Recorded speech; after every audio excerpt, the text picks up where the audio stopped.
In the small rural village of Nnewi, Anambra State, Africa, there lived a woman named Nkechi. She was known for her pride and strong opinions, especially when it came to matters of family. Nkechi's heart belonged to the village. To her, the pride of Nnewi was in its people, its traditions, and most importantly, its sons and daughters. She had 3 sons, all young men of noble character, and they had grown up with the same pride for their heritage. One afternoon, Nkechi's eldest son, Chijoke, came home with excitement written all over his face. He had a smile that could light up a room. In his hands was his phone. He had just got off the phone with his girlfriend, Ijoma, who had just invited him to her family house. Chijoke had met Ijoma, a beautiful and hardworking young woman, during a trade fair in Lagos. She was smart, graceful, and from a reputable home. With a proud heart, Chijoke walked to his mother and told her of the invitation, hoping she would finally approve of Ijoma. But the moment his mother heard the name Ijoma and that she came from another town, not even from Nnewi, her face hardened. Chijoke, over my dead body, will any of my sons marry a woman who is not from Nnewi? She declared, shaking her head. No, I will not accept this. You have to bring a bride from our place. Confused but determined, Chijoke left, but the seeds of frustration were sown. It wasn't just that Nkechi rejected Ijoma. She had rejected every woman Chijoke had brought home before. No one was good enough because they were not from Nnewi. Weeks later, it was Chijoke's younger brother, Ugochukwu, who decided to take the same bold step. He had met Nkechi's expectations with his excellent grades, job in the city, and polite manners. He introduced her to Adobe, a hardworking woman from a wealthy family in the neighboring village. Adobe was beautiful, poised, and kind. She had the respect of her community, and everyone praised her character. But when Nkechi learned that Adobe was from a neighboring village, her heart soared immediately. You bring me women from all over, but no one is from here, Nkechi snapped, dismissing Adobe without a second glance. This is unacceptable. I want a woman who understands our values, someone from here. Ugochukwu pleaded, but his mother's resolve was like iron. With each rejection, her grip tightened on the idea that only women from Nnewi could become part of their family. She claimed that it was a matter of preserving the traditions of their ancestors. Chijoke and Ugochukwu's other brother, Ifeanyi, followed their own attempt to find women who could win over their mother's heart. One by one, they brought beautiful, educated, hardworking women to Nkechi, but they were all rejected for the same reason. None of them came from Nnewi. Nkechi's reasoning was simple. Outsiders would never fully understand the complexities of their customs, their rituals, and their sense of community. Her rants against people from other places, especially from areas like Mbise in Imo State, grew more intense. The Mbise people, she said, were known for their high bride prices and for being too proud. She mocked their customs and perpetuated rumors she had heard over the years about how they could never be trusted with their sons, that they were too materialistic and tricky, too different. And so her sons watched helplessly as their mother's prejudice locked them into an impossible position, love or family. As the years went by, none of the 3 brothers could bring themselves to defy their mother's wishes. But then came Adugo, a young woman from Mbise, Imo State. She was beautiful, intelligent, and carried herself with grace and kindness that immediately won over Ifeanyi's heart. They had met during a business trip, and Adugo had been everything he never expected. She was from a reputable family, educated and cultured. She showed him love and understanding like no one else had. But when Ifeanyi tried to introduce her to his mother, he was met with fierce resistance.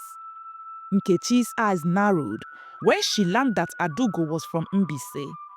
Mbise, she spat, the bitterness in her voice clear. Do you know what their bride prices are? Do you know the kind of people they are? You are bringing someone from Mbise into my home. Despite Adugo's many virtues, her kindness, her hard work, and her love for her son, Nkechi would have none of it. Every time Adugo visited, Nkechi would make sure to let her know that she was unwelcomed. But Adugo, determined to marry Ifeanyi, remained patient. She never gave up, continually showing up with respect, humility, and unwavering love for Ifeanyi. She didn't react to the insults, and each time she visited, her love for the family grew despite the rejection. In time, it became clear to Ifeanyi that he would not be able to change his mother's mind, yet his love for Adugo was stronger than ever. Every other woman his mother had approved of seemed a pale in comparison. Adugo treated him with respect, humility, and love, all of which were red threads in women his mother had accepted. Ifeanyi grew frustrated, torn between his mother's wishes and his own desire for happiness. His father, on the other hand, took a different view. What is important is the character of the woman, he said to his sons. I care less about where she comes from, but more about whether she will honor and respect this family. The world is changing. Your mother has her beliefs, but in the end, you must make your own choices. Why are you so stubborn? His mother said, I've told you 100 times, no son of mine will marry a woman from Mbise or from another place aside here. That will be over my dead body. Ifeanyi told his mother that it's not about where she's from, but about who she is. Adugo has done nothing to deserve your hatred. She's a good woman and I love her, he said. You don't know what you're saying. Nkechi snapped. Love? What is love? Can love cook? Can love pay your bride price? When you marry her, you will see. Her family will milk you dry. Mama, you haven't even given her a chance. You're judging her based on stereotypes and hearsay. Is that fair? Fair, Nkechi laughed bitterly. You think life is fair? Was it fair when my sister married someone from outside and he abandoned her? Was it fair when my cousin married an Mbise woman and she turned his family against him? I'm trying to protect you, Ifeanyi, but you're too blind to see it. The argument lasted for hours, neither side willing to back down. Finally, Ifeanyi stormed out of the house. He needed to clear his head. But as he worked through the village, he felt the weight of his mother's words pressing down on him. When he returned late that evening, his father reminded him that his mother has her reasons and her beliefs, but that doesn't mean she's always right. You see, Ifeanyi, my son, life is about balance. You have to weigh what you want against what others expect of you. If you believe that Adugo is the right woman for you, then you must stand by her. Remember, love is a journey. It's not always easy, but if it's real, it's worth fighting for. Ifeanyi felt a surge of gratitude. Thank you, Papa. It means a lot to hear you say that. Meanwhile, Adugo was doing her best to navigate the storm. Every visit to Nnewi was a test of her resilience. Nkechi would barely acknowledge her, often leaving the room as soon as she entered. Despite the cold reception, Adugo remained polite, greeting Nkechi with respect and helping out around the house whenever she could. One day, while helping to prepare a meal, Adugo noticed Nkechi watching her from the corner of her eye. She smiled and handed Nkechi a plate of freshly peeled yams. "Thank you, Mama," she said softly. Nkechi frowned, but took the plate without a word. Adugo thought she saw a flicker of hesitation in the older woman's eyes, but it was gone as quickly as it had appeared. The tension in the family grew as Ifeanyi's relationship with Adugo progressed. Nkechi's other sons, Chijoke and Ugochukwu, had already married women from Nnewi, much to their mother's delight. Their wives, Ebele and Chika, often sided with Nkechi, fueling her disdain for Adugo. "I don't understand why Ifeanyi can't just find a nice girl from our village," Ebele said one afternoon as they sat in the living room. "It's like he's doing it on purpose," Chika added, her tone disapproving. Their comments only deepened Nkechi's resolve. She began spreading her concerns to other members of the community, warning them about the dangers of bringing outsiders into the family. But Ifeanyi was undeterred. He and Adugo continued to plan their future together, even as the family's disapproval loomed over them. One day, Ifeanyi came home to find his mother sitting outside, a worried expression on her face. "What's wrong, Mama?" he asked, sitting beside her. Nkechi hesitated before speaking. "I had a dream last night," she said slowly. "In the dream, I saw you and Adugo, but there was a darkness all around." "It's a sign, Ifeanyi. A sign that this marriage will bring nothing but pain." Ifeanyi sighed, struggling to keep his frustration in check. "Mama, with all due respect, dreams are not always messages from the gods. Sometimes they are just dreams." "But this felt different," Nkechi insisted.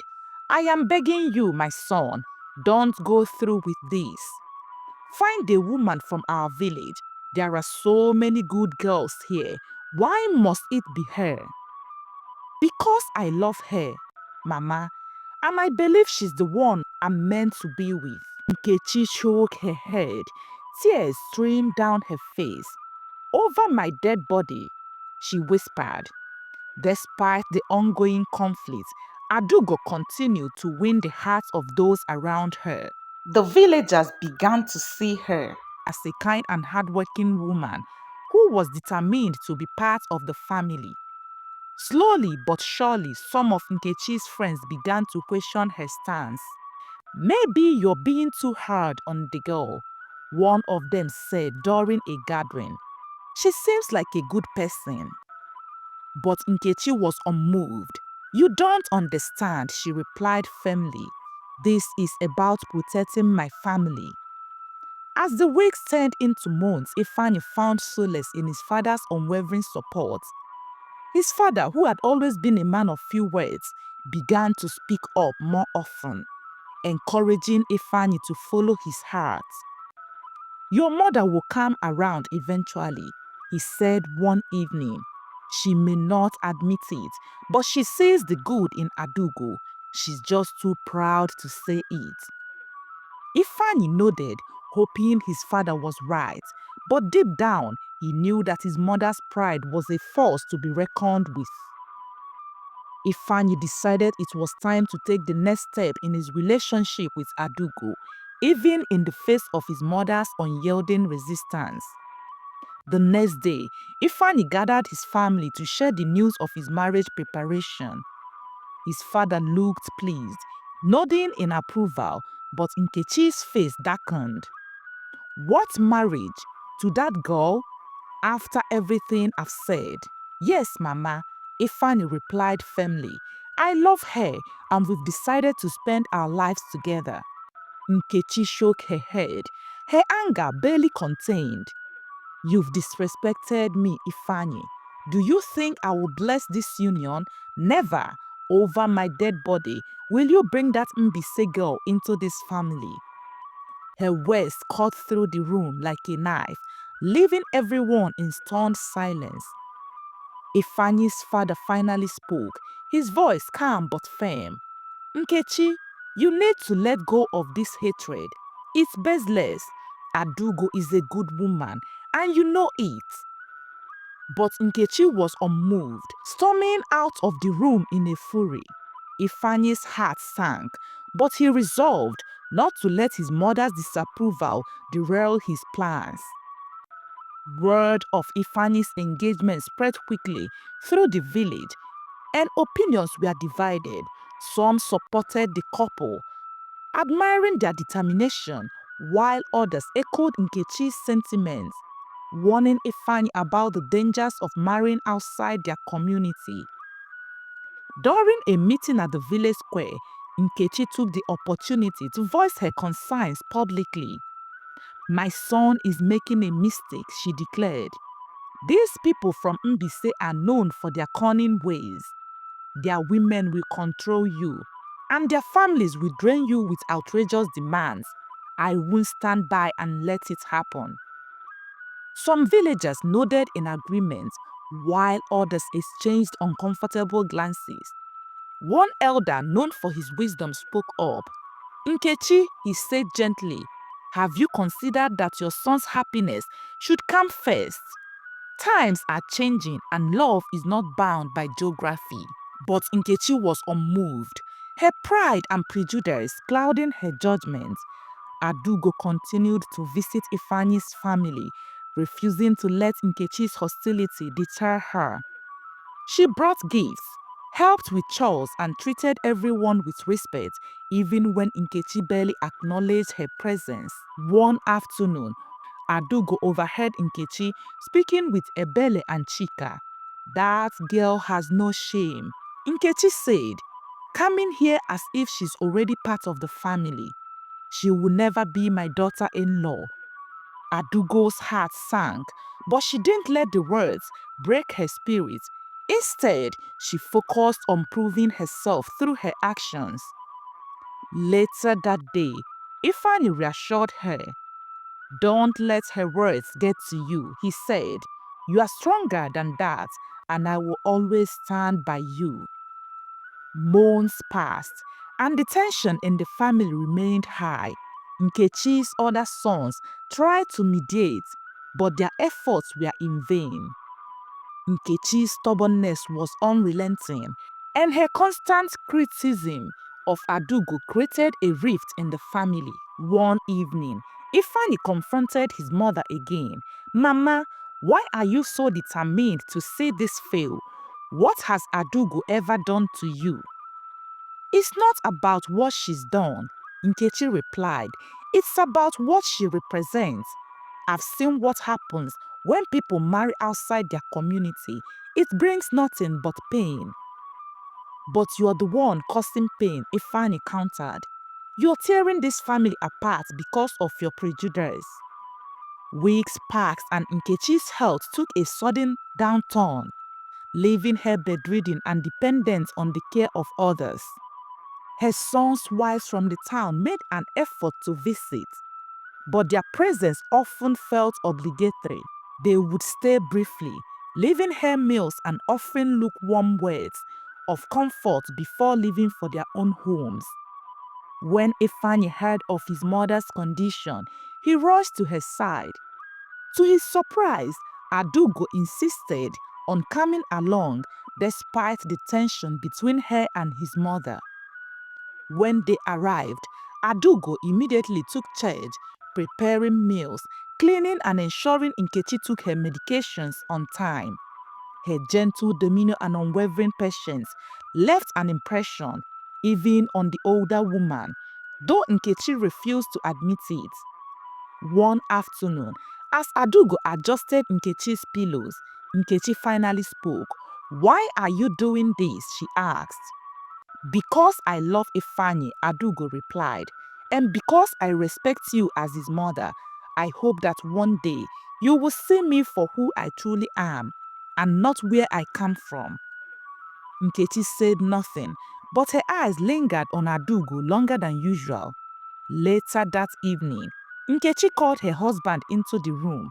"I don't understand that girl," she admitted. "Why is she so determined? Why doesn't she just give up?" "She's determined because she loves our son," her husband replied.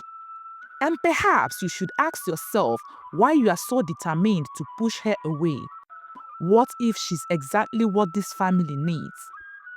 Nkechi turned away, unwilling to acknowledge the truth in his words. One day, her neighbor Mama Neka visited and voiced what many were thinking. That Mbise girl is making a fool of you, Nkechi. Can't you see she's only pretending to care so she can secure her place? But Nkechi has started to see things differently. While her daughters-in-law from the town rarely visited or helped, Adugo's consistent presence and selfless acts couldn't be ignored. One fateful afternoon, Nkechi tested Adugo's patience by accusing her of breaking a plate. "You think you can come here and destroy my things?" she snapped. Instead of reacting angrily, Adugo calmly apologized and replaced the plate the next day. Nkechi's husband later confronted her. "Why are you trying so hard to find fault in her? Can't you see the goodness in her heart?" Nkechi didn't respond, but the incident lingered in her mind. As Ifeanyi continued to defend Adugo, his father began to play a more active role in bridging the gap between his wife and their son's fiancé. One evening, he sat Nkechi down for a frank conversation. "Nkechi," he began, "do you remember when we first got married? My family opposed our union because you were not from our exact lineage. Yet, I stood by you because I saw your character. Why can't you do the same for Ifeanyi?" Nkechi sighed deeply. "It's not the same. Mbise people have a reputation. Their women are cunning and their families demand outrageous bride prices. I'm trying to protect my son." "You are not protecting him," her husband replied. "You are pushing him away. Adugo has proven herself over and over. How much longer will you let this prejudice rule your heart?" Nkechi began to question her beliefs, but the gossip from the village and her own pride kept her from fully accepting Adugo. Still, cracks in her resolve were beginning to show. One day, Ifeanyi's uncle visited Nkechi. "Nwannem, my sister, do you want to lose your son over this? I understand your fears, but you are letting rumors dictate your decisions. Look at the girl for who she is, not where she comes from." His words struck a chord with Nkechi, though she didn't admit it outright. During another visit, Adugo organized a small gathering to celebrate Nkechi's recovery. She cooked traditional dishes, involving the entire family and showing her respect for their customs.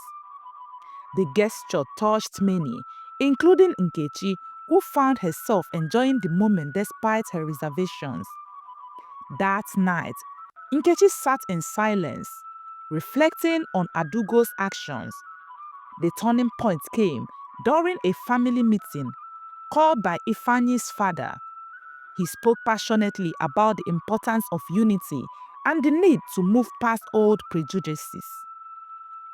"Nkechi," she said, addressing his wife directly, "we've been blessed with sons who have brought us joy and pride. Why should we deny Ifeanyi the chance to be happy simply because of where Adugo comes from? Have you not seen her devotion and kindness?" Tears filled Nkechi's eyes as she looked around the room. Her sons nodded in agreement, and even her daughters-in-law remained silent, unable to defend the truth. Finally, Nkechi spoke. "If this is what will make Ifeanyi happy, then I will not stand in the way, but let it be known that this decision does not come easily." Ifeanyi hugged his mother, grateful for her change of heart. With Nkechi's reluctant approval, Ifeanyi and Adugo wasted no time, beginning preparation for their traditional marriage in Mbise. The couple poured their energy into ensuring everything went smoothly. Adugo's family welcomed Ifeanyi's parents with open arms. Their hospitality a stark contrast to the stereotypes Nkechi had clung to. Despite the warm reception, Nkechi couldn't shake the lingering tales about Mbise people. Stories of exorbitant bride prices, manipulative tendencies, and complex marital traditions filled her mind as she braced herself for the negotiations. On the morning of the bride price meeting, Nkechi whispered to her husband, "We must not allow them to exploit us. These people are known for their greed." Her husband chuckled, "Let's wait and see. You might be surprised." The elders from both families gathered in Adugo's compound. The air was thick with anticipation as the negotiations began. Adugo's family presented their list, which included items such as tubers of yam, bottles of palm wine, pieces of clothes, and a modest monetary gift. Nkechi's jaw dropped. "Is this it?" she asked Ifani's father in a hushed tone. "Yes," he replied. "This is far from what you were expecting, isn't it?" Nkechi remained silent, humbled by her misjudgment. Adugo's family explained that their focus was on the union's success, not financial gain. Nkechi began to see the truth beyond the rumors she had believed. Adugo's people performed an elaborate welcome ceremony. The atmosphere was electric, and Nkechi could not help but smile as Adugo was ushered out in her traditional attire. Her beauty and grace left everyone in awe, including Nkechi. The younger woman radiated confidence and humility, greeting Nkechi with a deep courtesy. "She's truly a gem," one of Nkechi's relatives whispered. The ceremony emphasized unity and respect. Elders from both sides exchanged kola nuts, symbolizing a binding agreement. Nkechi watched as Adugo's father spoke with pride about his daughter's upbringing and values. "If she can bring the same love and respect she's shown us into her new family, she will be a blessing," he said. Nkechi felt a pang of guilt for the harsh words she had spoken in the past. As the ceremony transitioned into a celebration, guests from both sides mingled, dancing and feasting together. Nkechi, though hesitant at first, eventually joined the festivities. During the reception, Adugo approached Nkechi with a small gift, a beaded necklace handcrafted by her mother. "I made this for you, Mama," Adugo said softly. Nkechi took the necklace, her eyes moist with emotion. "Thank you," she murmured, finally addressing Adugo with warmth. Ifeanyi watched the exchange from a distance, his heart swelling with gratitude. His mother's gradual acceptance of Adugo felt like the final piece of a long and painful puzzle falling into place. The ceremony ended on a high note, and the newlyweds prepared to return to Ifeanyi's village with their families. Nkechi, for the first time, seemed genuinely content. As the family bus carried them back home, the mood was light. Laughter filled the air as relatives recounted funny moments from the ceremony. Nkechi sat near the window, silently reflecting on the day's events. She felt an unfamiliar sense of peace, having finally let go of her prejudice. Then, without warning, the bus swerved violently off the road. Screams filled the air as the vehicle plunged into a nearby bush. When the dust settled, it became clear that tragedy had struck. Nkechi had borne the brunt of the impact, her body lifeless. The other passengers sustained minor injuries, but the weight of her loss overshadowed their relief. Ifeanyi knelt beside his mother's body, tears streaming down his face.